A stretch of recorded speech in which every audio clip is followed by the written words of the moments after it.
la parte negativa del trastorno bipolar, que es la depresión en su máxima expresión. Los bipolares son los que más se suicidan. La taquipsiquia o taquilalia, que es prácticamente lo mismo. O sea, taquipsiquia porque estoy pensando muy rápido y la taquilalia porque estoy hablando muy rápido. Nabucodonosor II, de este gran imperio entre el Tigris y el Éufrates en el actual Irak, tenía trastorno bipolar y hay descripciones. Hay otro tipo de trastorno bipolar. Es el tipo 3, que es desencadenado con los antidepresivos. Si hago un paciente conmigo, yo no tengo su historial y sobre todo si no tengo mucha experiencia clínica. Estoy empezando a ser psiquiatra. Llega y es un cuadro depresivo. No, pues este cuate tiene depresión. En una buena lógica le doy antidepresivos. Pero ¿qué pasa? El antidepresivo te dispara hacia la manía. Y pues resulta que era bipolar. El trastorno bipolar, hay una rama de la psiquiatría que se llama psiquiatría evolutiva. Eso quiere decir que los trastornos mentales muy probablemente han tenido una evolución a lo largo de los miles de años que estamos aquí en este globo terráqueo.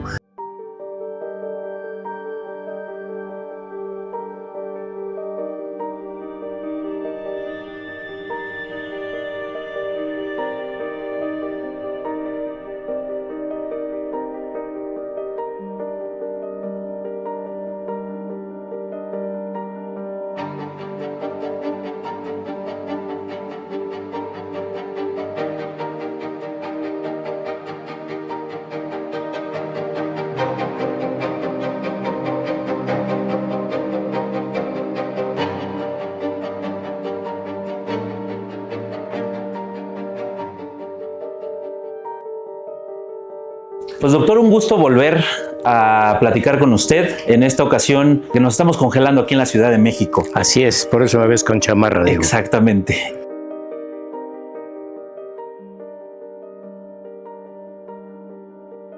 Y para hablar de dos temas muy interesantes que ya me adelantaba hace ratito, están relativamente relacionados entre sí. Hay algunos indicios que hay antecedentes familiares, que es el trastorno bipolar, y posteriormente hablaremos de la depresión posparto. Entonces comencemos con el trastorno bipolar, y es un tema que a mí me interesa mucho abordar porque también siento que es uno de esos temas que está tiene muchísimos mitos y se ha simplificado demasiado en redes sociales. Básicamente cualquier cambio de humor, ¿no? De que es que en la mañana me sentí muy feliz y ahorita ya estoy medio triste, pues es que así soy yo, ¿no? Soy bien bipolar. O sea, es algún trastorno que se ha sobresimplificado. Entonces, hablemos un poquito de eso. ¿Qué es? ¿Cómo se diagnostica? ¿Cómo se ve una persona que lo padece? ¿Tiene orígenes biológicos o es algo más ambiental? Hablemos entonces, pues, del trastorno bipolar, doctor. Bueno, todas las palabras que derivan del campo de la salud mental transmitan en el lenguaje popular, en el lenguaje coloquial, vamos a llamarlo así, porque de alguna forma toda ciencia o toda práctica de trabajo humano enriquece nuestro lenguaje, ¿no? Entonces, sobreinterpretamos o creemos que sabemos sobre el tema y exactamente como lo acabas de escribir, Diego, pues nada que ver, ¿no? O sea, un cambio del humor, que lo ya explicaremos más adelante, no significa un cambio de humor brusco, pues a eso me refiero, o intenso, significa necesariamente trastorno bipolar. Para empezar, déjame decirte que el trastorno bipolar es icónica y representativa de la psiquiatría. ¿Por qué? Porque la palabra manía, que ahorita voy a explicar también con detalle, es de donde deriva la palabra manicomio. Okay. El individuo que está en periodo de manía está en un periodo de hiperexcitación motriz, de pensamiento y emocional, ¿sí? Esa actividad excesiva psicomotriz es tan intensa que el individuo puede dejar de dormir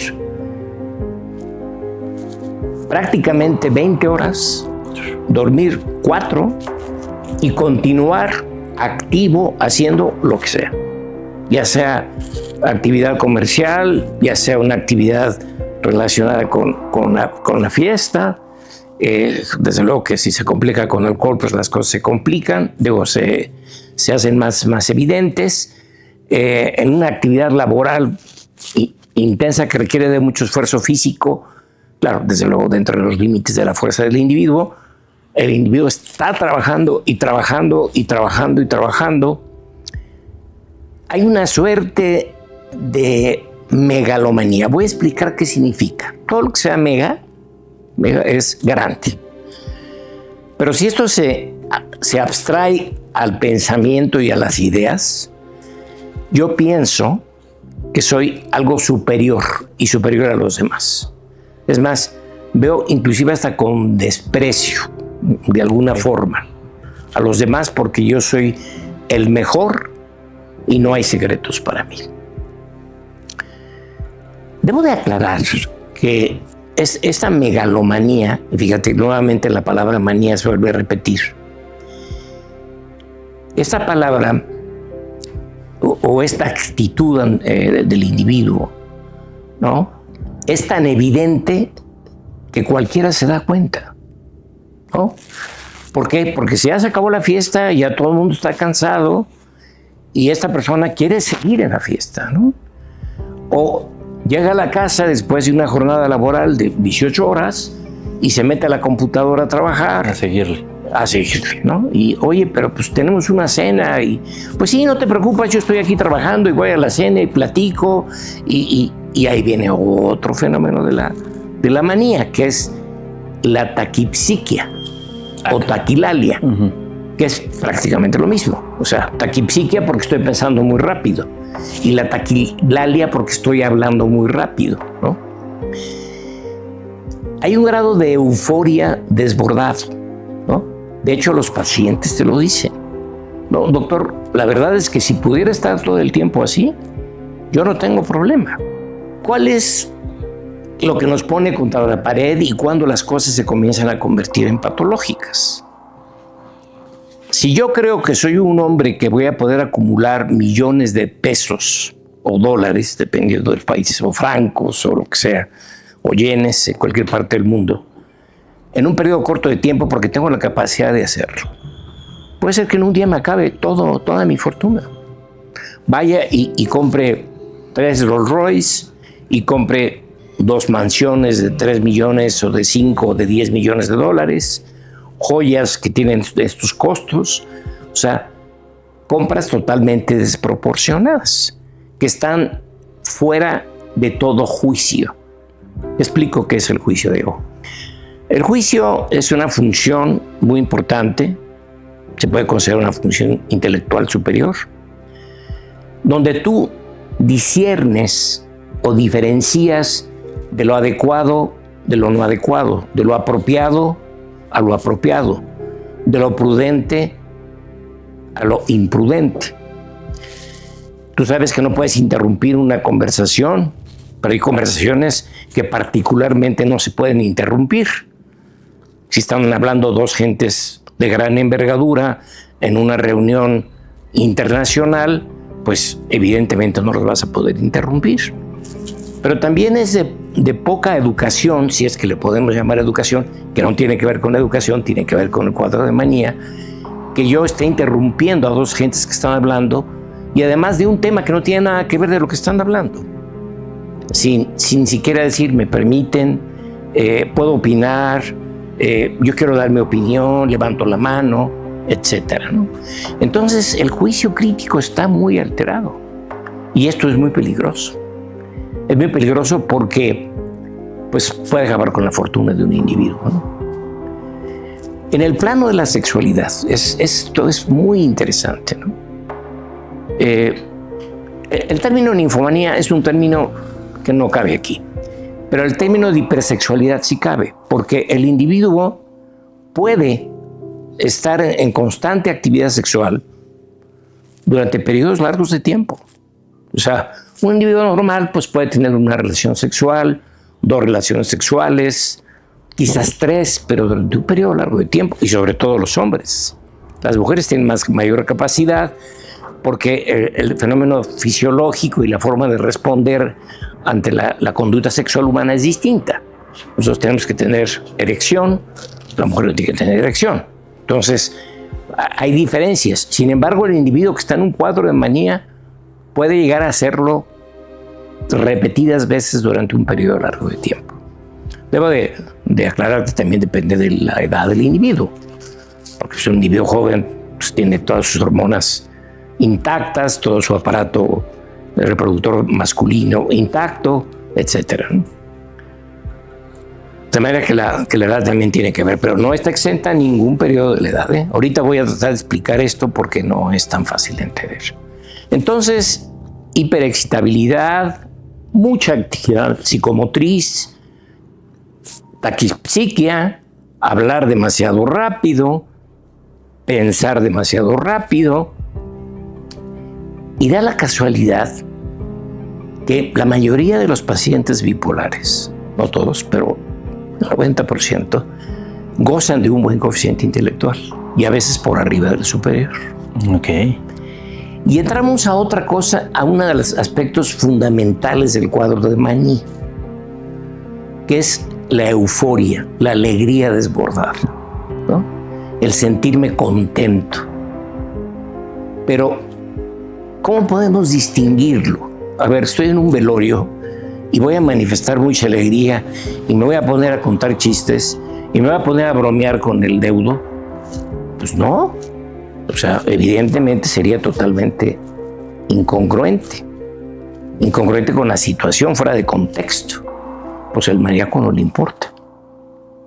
No le importa, ¿no? Si, por ejemplo, está en una fiesta y está en un cuadro de manía y le dicen, oye, fíjate que se murió tu amigo fulano de tal, te están invitando o te están diciendo que vayas al velorio, y el individuo llega chacoteando, contando chistes, echando relajo, y bueno, ya todo el mundo lo desconcierta, ¿no? Ahí es donde pues cualquiera se da cuenta que esta persona está fuera de la realidad, ¿no?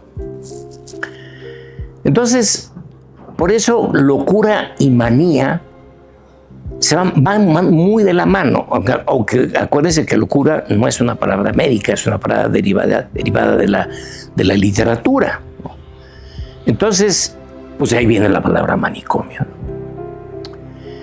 En contrapartida de todo este proceso de expansión, de megalomanía, de euforia desbordada, viene la parte negativa del trastorno bipolar, que es la depresión en su máxima expresión.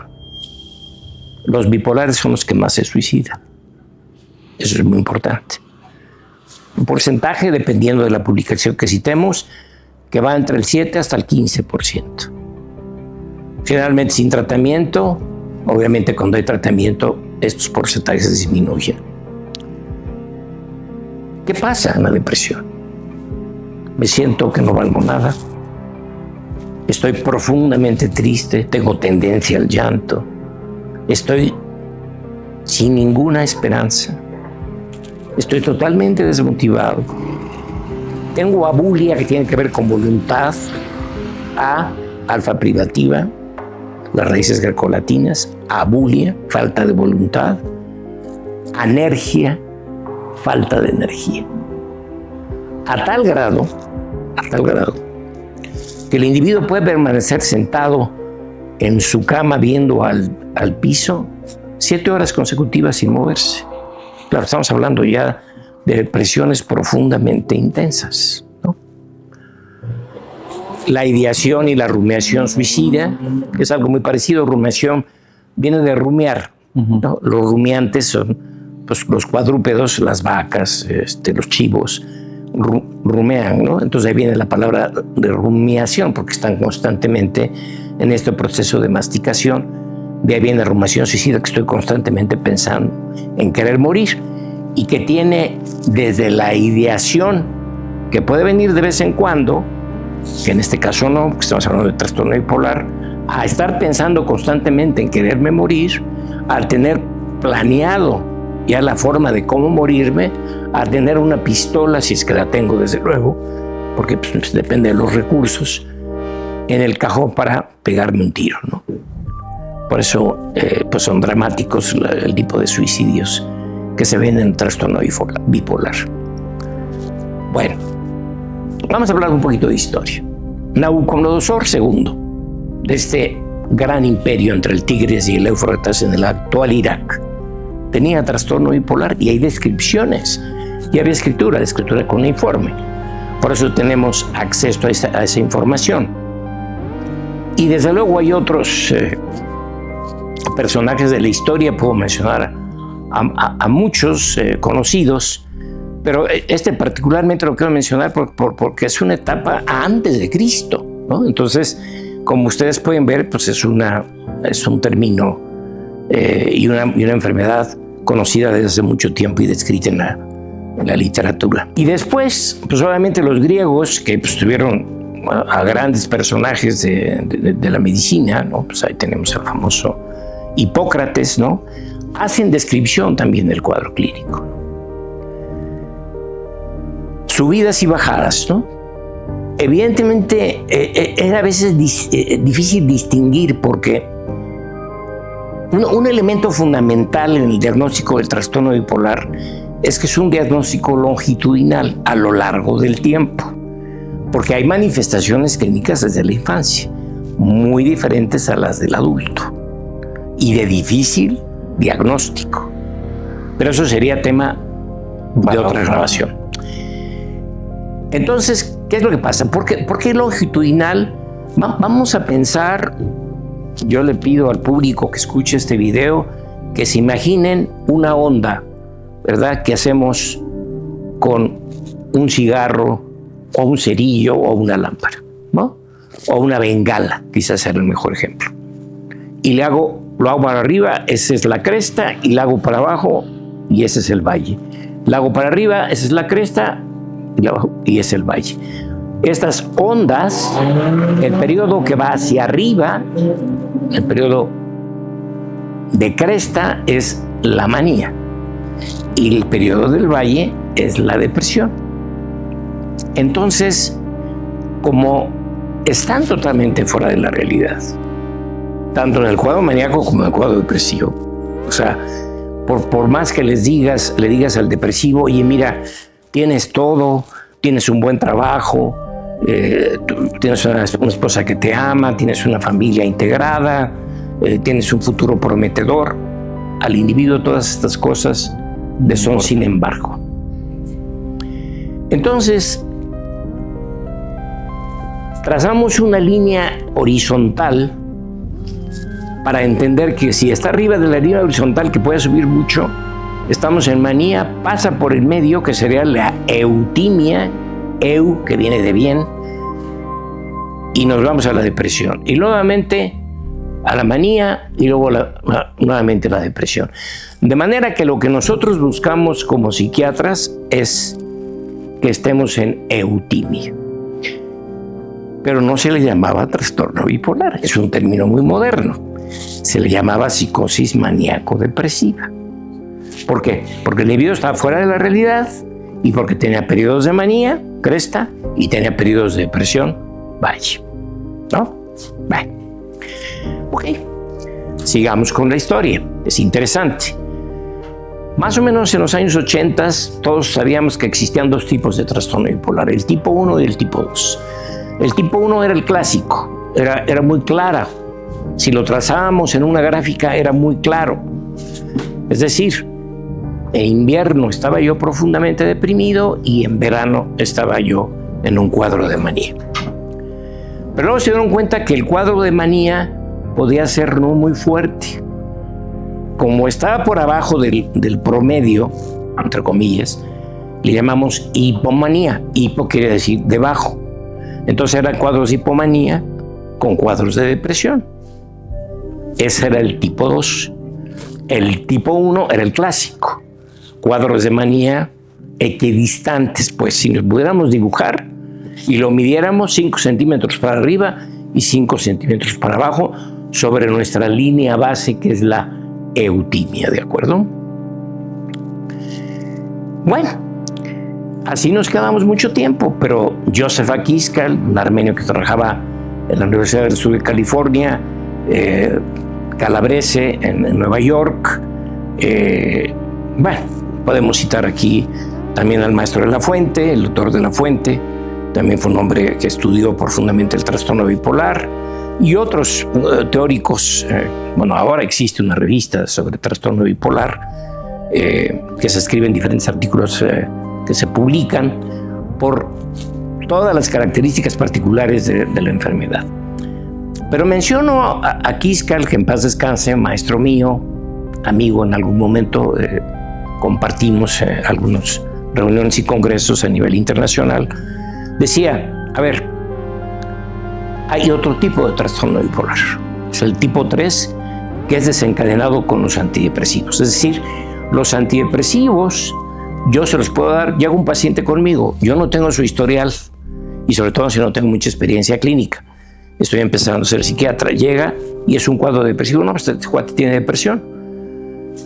En una buena lógica le doy antidepresivos. Pero ¿qué pasa? El antidepresivo te dispara hacia la manía y pues resulta que era bipolar.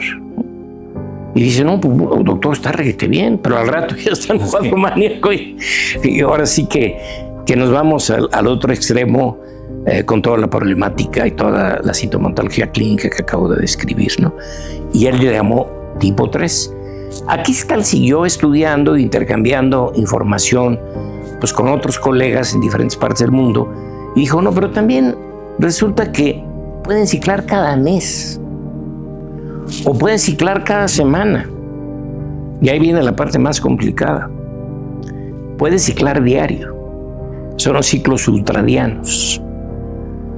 Ciclador rápido y cicladores ultradianos. Cuando tienes más de 4 ciclos en un año, ya eres ciclador rápido. Bien difícil de diagnosticar. Ahora, ¿cómo puedo yo distinguir de los cambios del humor, por ejemplo, del trastorno límite de la personalidad, o los cambios del humor de neurosis graves, ¿no? O los cambios del humor de un individuo colérico, porque su personalidad es colérica, ¿no? Desde luego, pueden ser diferentes tipos de personalidades, pero lo que le llaman pitiático o le llaman neurótico, ¿no? Bueno, en fin, hay muchas categorías diagnósticas donde hay cambios del humor repentinos, ¿no? O sea, pues, queda uno impresionado y pues, oye, ¿por qué te prendiste de esa forma? Pero generalmente hay un factor que lo dispara. 1, no tiene un ciclaje también distinguible y definible. 2, no se traza tan claramente a lo largo del tiempo, longitudinalmente, ¿de acuerdo? Porque te pueden decir los familiares, pues había una época que no era así, ¿no? O últimamente, de 2 años para acá, ¿no? O sí te pueden decir, siempre ha sido explosivo. Pero cuando uno hace un análisis concienzudo de la nosología, eso quiere decir de la sintomatología clínica, se va dando uno cuenta que no son tan claros esos cuadros de manía, ¿no? Y que realmente no es una euforia, más bien es irritabilidad, es enojo, son irascibles, iracundos, ¿no? Y a lo mejor se calman y no precisamente hacia una depresión, o sea, tienen otro comportamiento totalmente distinto. Una cosa que nos ayuda mucho, Diego, mucho nos ayuda, es los antecedentes heredofamiliares, porque la carga genética es importante. O sea, si uno le busca, ahora afortunadamente tenemos más información del trastorno, dice, no, pues sí, mi papá tenía trastorno bipolar. Eso hace 60 años era muy difícil que te lo dijeran. O sea, pues estuvo en un hospital psiquiátrico, ¿no? O tenía un comportamiento muy particular, o se encerraba durante periodos muy largos. Por cierto, Winston Churchill tenía un tipo de trastorno bipolar. Nada más que sus cuadros, sus crestas y sus valles no eran tan altos, no eran tan significativos. En sus biografías hay 2 películas que describen, bueno, que hablan de su vida. Cuando se le entrevista a la esposa, la propia película dice, sí, hay periodos que puede permanecer 4 o 5 días en su cuarto. Eran los cuadros depresivos que tenía Winston Churchill, ¿no? Bueno, cito otro gran personaje de la historia, ¿no? sobre todo de los grandes líderes de la Segunda Guerra Mundial, ¿no? Bueno, entonces, ahora, ¿cómo consideramos al trastorno bipolar? Al trastorno bipolar lo consideramos espectral. ¿Eso qué significa?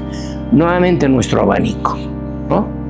Desde el que cicla una vez cada año, a veces ciclan cada 3 años, a veces ciclan cada 4 años. Por eso es una materia difícil, ¿no? Hasta el que tiene ciclos ultradianos que puede ciclar en un mismo día, Diego. Y así es como lo consideramos actualmente. O sea, el trastorno bipolar es un trastorno espectral. Pero como suele suceder en psiquiatría y en otras ramas del conocimiento, pues la palabra trastorno bipolar tipo 1 y tipo 2 sigue utilizándose mucho en las clínicas y en los hospitales donde se hace el diagnóstico. Ok, ¿y hay algo que determine cuándo se va a ciclar? O sea, ¿es aleatorio? ¿Va con, a lo mejor, en el caso de los que ciclan diario, no sé, los ritmos circadianos, ¿no? De la liberación de melanina. Serotonina.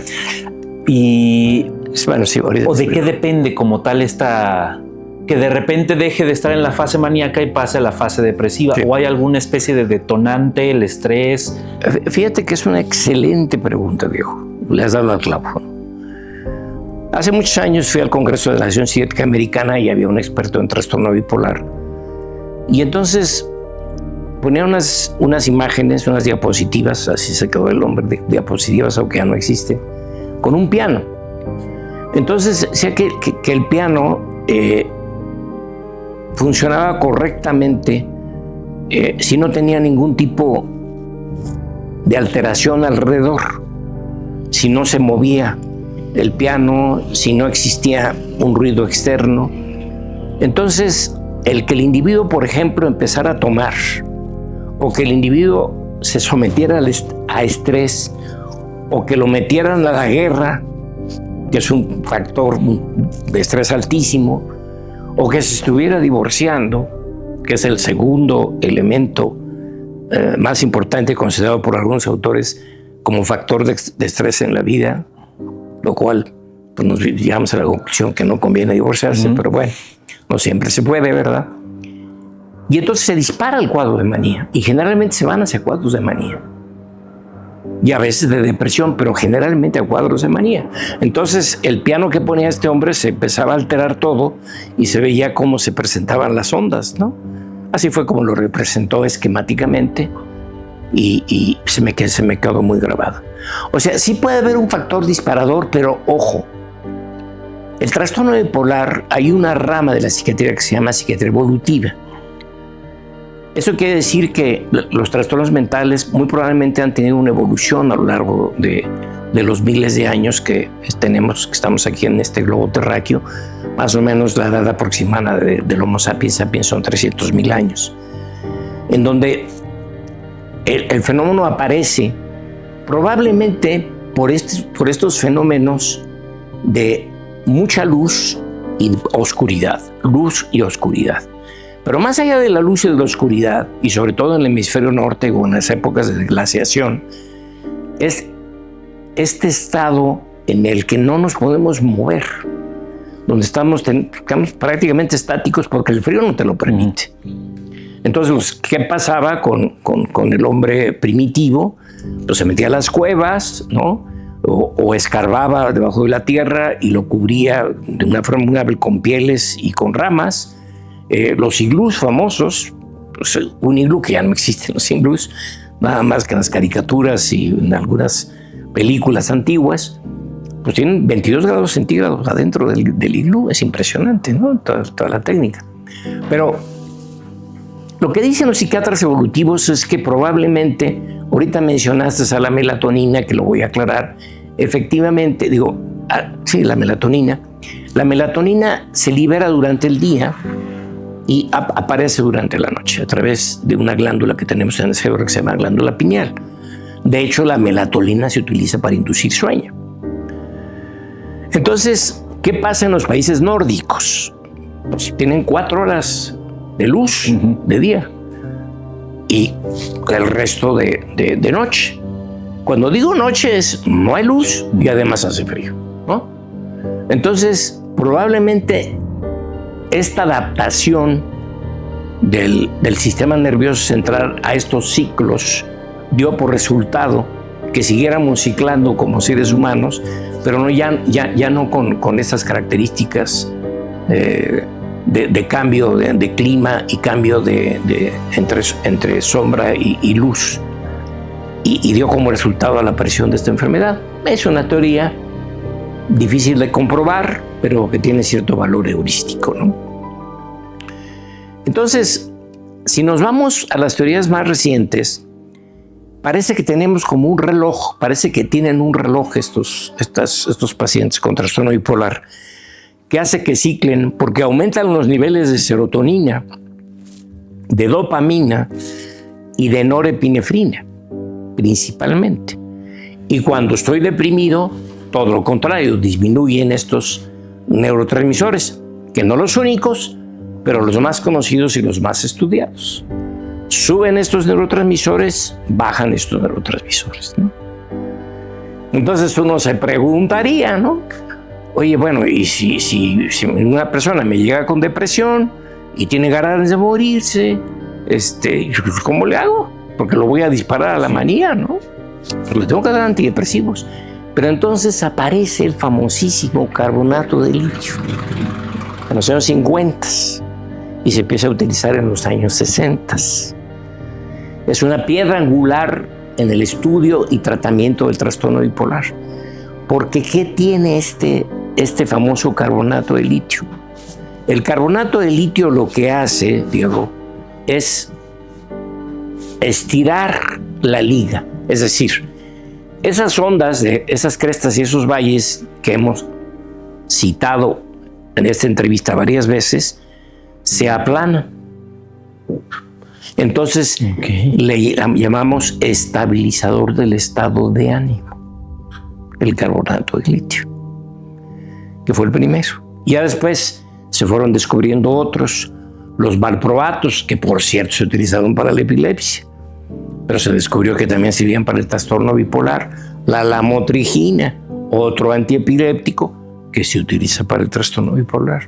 La carbamazepina. Y ahora también más o menos de los 70s, 80s particularmente, descubrimos que los tranquilizantes mayores o antipsicóticos, risperidona, olanzapina, aripiprazol, perfenacina de las antiguas, pueden ser útiles también para estabilizar a la persona con un cuadro de manía, ¿no? Definitivamente, sobre todo en el cuadro de manía particularmente. De tal suerte, pues, que el paciente con trastorno bipolar no se va a salvar de tomar estabilizadores del estado de ánimo y muy probablemente durante toda la vida. El paciente, lo primero que te dice, bueno, doctor, ok, no le gusta la noticia. ¿A quién le gusta? Ok, tengo trastorno bipolar, pero se cura, ¿verdad, doctor? Entonces viene una parte muy difícil, donde la psicoterapia juega un papel fundamental, donde le tienes que decir, pues no, esta es una enfermedad crónica. ¿Cómo, doctor? Pues sí, es una enfermedad crónica, pero se controla. Se controla si usted toma estabilizadores del estado de ánimo. Cuando está deprimido, tiene que tomar antidepresivos, ¿no? Tiene que tomar tranquilizantes porque puede haber niveles de ansiedad muy altos, sobre todo en la fase de manía, pero también en la depresiva. Y otros psicofármacos como las benzodiazepinas que se pueden llegar a utilizar, ¿no? Y ni modo, tendrás que tomarlo toda la vida. ¿Qué pasa con muchos pacientes? Pasa mucho que o ya no quieren seguir tomando el medicamento, o llega alguien que tiene mucha influencia sobre él y le dice, ¿para qué te tomas esas drogas? Esas sustancias te van a intoxicar, te vas a volver dependiente. Cuidado con esa palabra de dependiente. Los pacientes con diabetes mellitus, tipo 1 o tipo 2, tienen que tomar medicamentos para que les baje la glucosa toda la vida. Son dependientes de la insulina también. Es una dependencia sana. Claro. Porque es necesaria. Los pacientes hipertensos tienen que tomar antihipertensivos toda la vida. El paciente con trastorno bipolar tendrá que tomar toda la vida principalmente estabilizadores del estado de ánimo, ¿no? ¿Qué papel juega la psicoeducación? Muy importante. Esto que estamos haciendo ahorita contigo, Diego, tiene un papel muy importante para la difusión y el entendimiento de este trastorno. No tan poco frecuente, ¿eh? Cálculos conservadores, probablemente andemos ahí por los 3.5, 4 millones de mexicanos con trastorno bipolar. Depende de la metodología y la estadística, porque hay pocas estadísticas serias, porque tienen que ser pues tocando la puerta de las casas, y como si fuera una encuesta del INEGI o una encuesta de un censo, que tienen que ser de puerta en puerta, ¿no? Sí, de por sí es difícil diagnosticarlo. Exactamente, ¿no? Entonces se necesitan encuestadores capacitados, etcétera, etcétera. Pero bueno, es un tema que tiene que ver con salud pública, ¿no? Pero sí, las consideraciones estadísticas y epidemiológicas colocan un porcentaje alto, una tasa más o menos como del 3 al 3.5% por cada 100,000 habitantes de trastorno bipolar en sus diversas manifestaciones. Debo de aclarar, ¿no? Porque vamos desde el ciclador lento, si es que se lo pudiera llamar así, que cicla cada 6 meses o cada 3 años, hasta el de ciclos ultradianos que cicla en un día varias veces. Y doctor, hay algo que me llamó muchísimo la atención y quería preguntarlo. Mencionaba que gran porcentaje de aquellas personas que tienen trastorno bipolar también tiene que estar, relacionado con personas que tienen un coeficiente intelectual por arriba del promedio. ¿Existe alguna, qué podría ser una justificación de esta relación? Si bien relación no es causalidad, pero llama la atención, ¿sabe? Es muy probable que tenga que ver con que se compartan genes, ¿no? Porque también hay genes de la inteligencia, ¿no? Con trastorno bipolar. La verdad es que no tenemos una respuesta tácita. Debo de aclarar, para que no digan que yo dije que todos los que tienen trastorno bipolar tienen coeficiente intelectual por arriba de lo normal, que hay pacientes que no, que tienen un coeficiente intelectual normal, ¿no?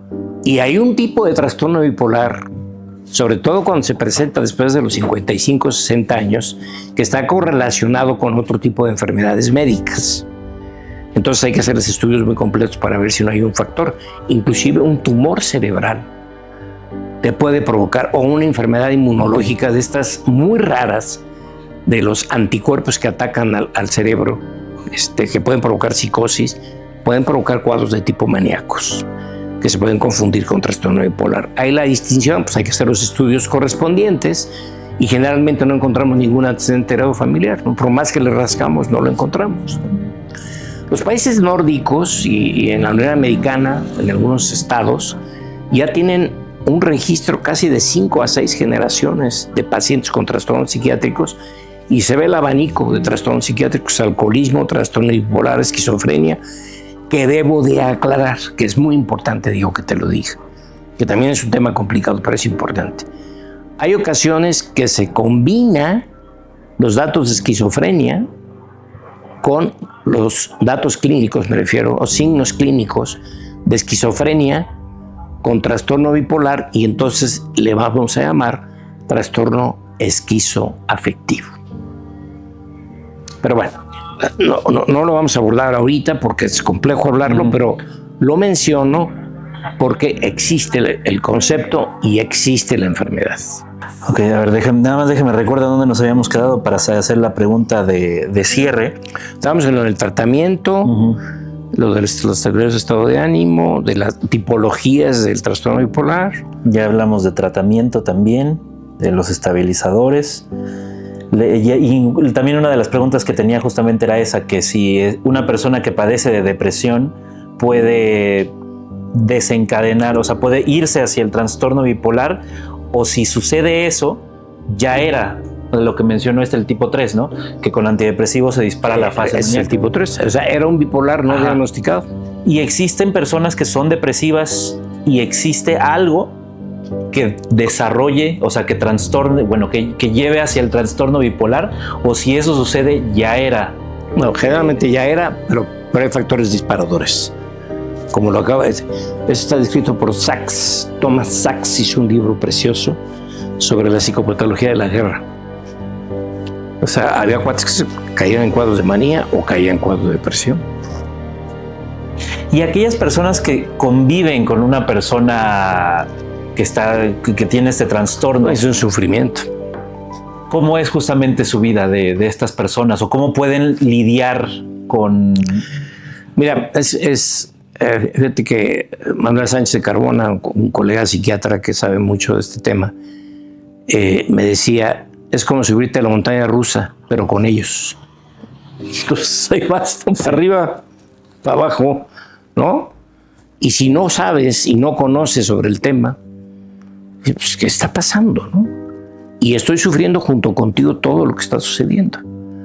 Los errores de juicio, esta percepción equívoca o esta distorsionada, no equívoca, distorsionada de la realidad, tanto en el sentido de ver todo fabuloso y sobre todo centrado a mí en centrípeto este fenómeno de la megalomanía como tal, centrípeto en el sentido que es hacia ti, no hacia afuera. No es que consideres que México ya es igual de rico que Estados Unidos, no. Eres tú el que eres el más capaz, el más inteligente, el Superman, el que no tiene secretos en la vida, el que todo puede realizar, no tiene obstáculos, todo obstáculo lo puede vencer. No tiene ninguna lógica, está fuera de la razón, ¿no? Por eso es delirante. Claro. Y por eso se llamaba psicosis maníaco-depresiva, ¿no? Se optó por llamarle trastorno bipolar, bueno, pues es larga la historia.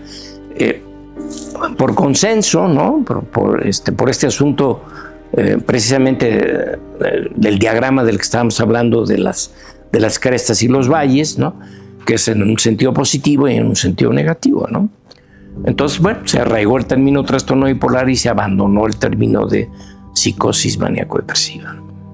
Y ya para cerrar, doctor, algo que me parece muy importante señalar y abordar es el tema del tratamiento. Mencionó algo muy importante, ¿no? La gente que a veces se acerca y los antidepresivos tienen como mucho estigma también, ¿no? Y se usa esta palabra, te vas a volver dependiente, son adictivos. Para una persona que toma estabilizadores del ánimo, dejar su tratamiento tiene porque he escuchado esta frase, ¿no? Yo creo que no afecta tanto si lo dejo un día o dos, ¿no? O sea, ya me lo he tomado bien como, no sé, 2 años, dejarlo 1 o 2 días, bueno, puede que no afecte tanto, ¿no?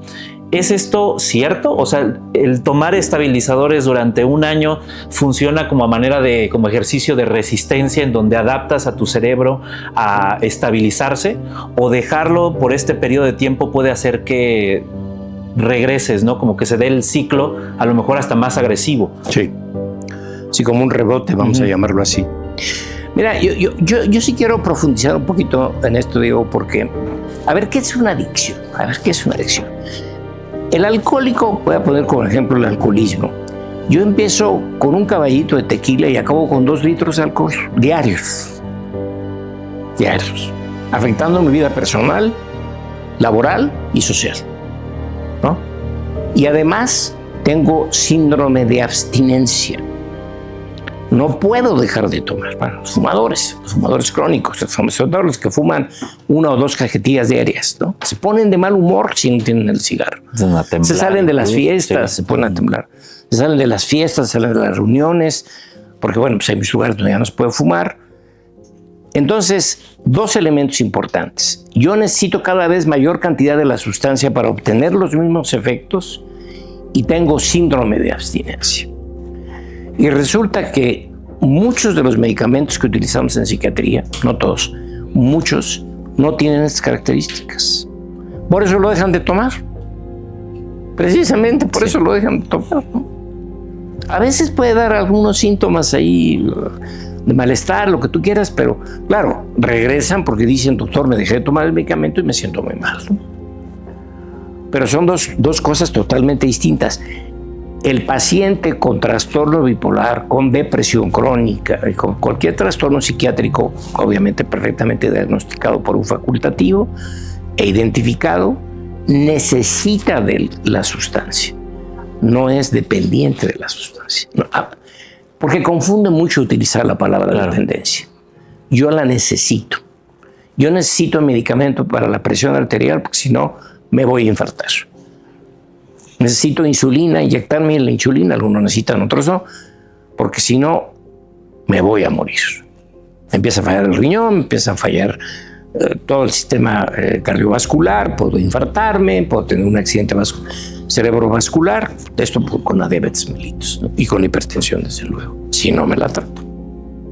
Sí, justo es pues injusto, incluso errado, ¿no? Mencionar esta parte de dependencia, porque sería como decirle a una persona con daño renal crónico, oye, pues no te andes dializando porque te vas a volver dependiente, ¿no? Si lo dejas de hacer, pues te mueres, ¿no? Exactamente. Pues, no es lo mismo, no es que lo haga porque se volvió adicto a ello, sino que simple y sencillamente si no lo hace, pues puede incluso poner en riesgo su vida. Fíjate que yo quisiera mencionarte otro tema, ¿no? Que desgraciadamente ha penetrado mucho porque deja mucho dinero. Esto de las sustancias naturales, ¿no? Sí, a ver, claro. ¿Qué es lo natural y qué es lo antinatural? Yo siempre les digo a mis pacientes, el veneno de la cobra es muy natural y te mata. Y hay hongos que te los tomas y con una toma de un hongo te mueres y son muy naturales. Y son naturales, claro. Y también hay sustancias sintéticas, eso quiere decir que la mano del hombre modificó la molécula, que son excelentes medicamentos, ¿no? Y también habrá algunos, como pasó con el fentanilo, que no fue creado para la intención de dañar a nadie, ¿no? Sino que de repente penetró en el mundo de utilizarse en anestesiología para inducir la anestesia del individuo, el dormir, por decirlo, para poder ser operado. De repente penetra, es difícil explicarlo ahorita en esta plática que hemos tenido el día de hoy, pero bueno, pues el fentanilo, que es derivado de la morfina, se convirtió en una sustancia muy peligrosa y muy adictiva.